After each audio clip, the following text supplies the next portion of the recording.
Hi, welcome to Victoria's kitchen. இன்றைக்கி நம்ம veg fish தவா ஃப்ரை தான் செய்ய போகிறோம். அதுக்கு நமக்கு வாழைக்காய் தேவை, அதை பறிச்சிக்கலாம்.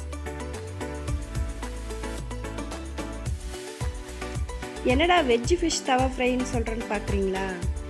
வாழைக்காய் ஃப்ரை தாங்க அப்படி சொல்கிறேன். ஏன்னா ஃபிஷ்ஷோட அதிகமான டேஸ்ட் கொடுக்கும் இந்த ஃப்ரை. ஸோ அது எப்படி செய்கிறதுன்னு பார்க்கலாம். பாருங்கள், இப்போ அதுக்கு நான் 4 வாழைக்காய் பறிச்சிட்டு வந்திருக்கிறேன்.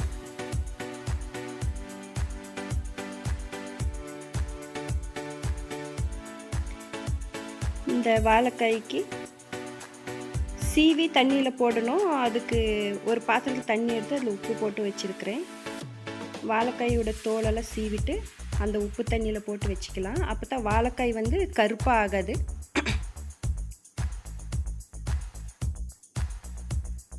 இப்போ வாழைக்காயை கிராஸாக ஸ்லைஸாக, ரொம்ப பெரிய பீஸும் இல்லாமல் ரொம்ப சின்ன பீஸும் இல்லாமல் ஒரே சைஸாக கட் பண்ணிக்கலாம். பாருங்கள், இந்த சைஸில் இருந்தால் போதும்.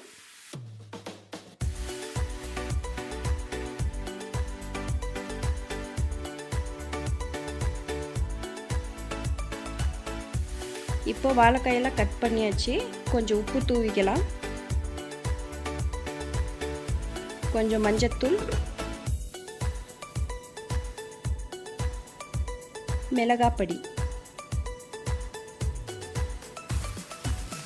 இப்போ எல்லா பீஸ்லேயும் ஆகிற மாதிரி நல்லா கலந்து விட்டுக்கலாம்.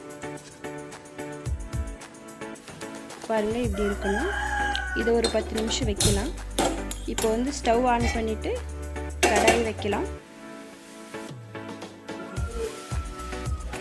அப்படியே லைட்டாக எண்ணெய் விடலாம். இப்போது வாழைக்காயை பொரிக்கிறதுக்கு ட்ரான்ஸ்லேட் பண்ணிக்கலாம்.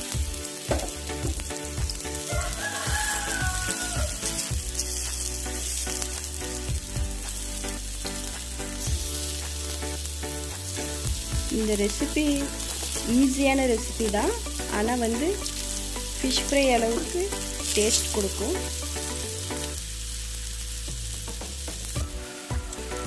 அடுப்பு அப்படியே லோ ஃப்ளேமில் வச்சு வாழைக்காயை அப்படியே திருப்பி விட்டுக்கலாம்.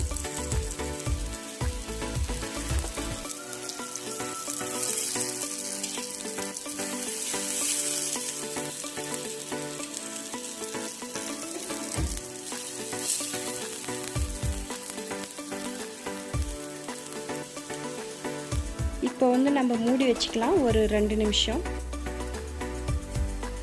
2 நிமிஷம் ஆயிடுச்சு. பாருங்கள், வாழைக்காய் நல்லா வெந்து வந்திருக்குது. இன்னொரு தடவை நம்ம வாழைக்காயை திருப்பி போட்டுக்கலாம்.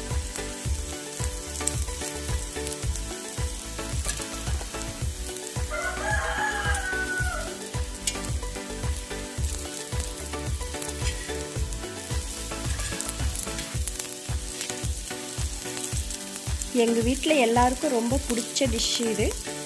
நீங்களும் ட்ரை பண்ணி பாருங்கள், உங்களுக்கு பிடிக்கும்.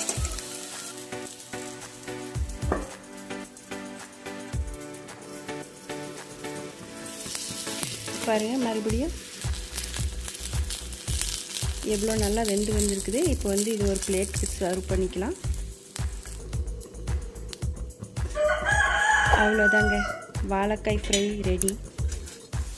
நீங்களும் டேஸ்ட் பண்ணி பார்த்துட்டு எப்படி இருக்குதுன்னு கமெண்ட்ஸில் சொல்லுங்கள். எங்கள் சேனல் பிடிச்சிருந்தா சப்ஸ்கிரைப் பண்ணுங்கள்.